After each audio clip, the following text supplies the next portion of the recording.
ईदच्या खरेदीसाठी बाजारपेठ गजबजली. युद्धामुळे क्षीरखुर्मा महागला. गरारा, प्लाझो, शरारा, अनारकली ड्रेसची क्रेज. मुस्लिम बांधवांचा रमजान ईद सण आता 5-6 दिवसांवर येऊन ठेपला आहे.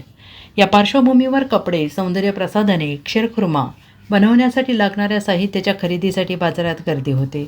रात्री उशिरापर्यंत सांगलीचा दत्त मारुती रोड, कापडपेठ, मित्रमंडळ चौक गजबजलेला दिसतो आहे. आखाती देशात सुरू असलेल्या युद्धामुळे सुक्या मेव्याचे दर मात्र 15 ते 20% वाढल्याने यंदा क्षीरखुर्मा महागला आहे. यावेळी मुलींच्या ड्रेसमध्ये गरारा, प्लाझो, शरारा, अनारकली आदींची तर मुलांमध्ये अरमानी कुर्ता, पठाणी, शेरवानी आदींची चलती आहे.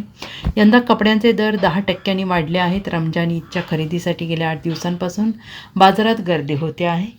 सांगली शहरासह आजूबाजूच्या ग्रामीण आणि कर्नाटकातील कागवाड, अथणी तालुक्यातील मुस्लिम बांधव रमजान ईदला लागणाऱ्या साहित्याच्या खरेदीला कुटुंबियांसमवेत येत आहेत. सायंकाळी आजूबाजूला थांबून, हॉटेलमध्ये, दुकानामध्ये थांबूनच उपवास सोडून खरेदीला पुन्हा प्रारंभ करत आहेत. येथील रस्ते कमाल सस्ते मे म्हणत मित्रमंडळ चौकातील हातगाड्यांवरील कपडे खरेदीसाठी बाजारात 8 दिवसांपासून झुंबड उडते आहे.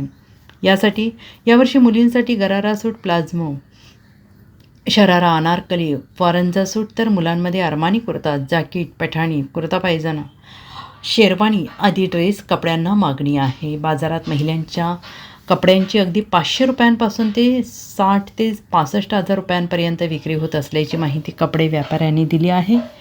आखाती देशातून पिस्ता, अक्रोड, केशर, खजुराची आवक होते आहे. या आवकेत घट झाली आहे. मात्र यामुळे ड्रायफ्रूट्सच्या किमती यंदा 15% वाढल्याची माहिती उमेश लाकुळे यांनी दिली आहे. बाजारपेठेत क्षीरखुर्मासाठी लागणाऱ्या साहित्याची दुकाने सजली आहेत. येथे शेवया, ड्रायफ्रूट्स आदींची खरेदी होते आहे. Bureau report, SBN Marathi.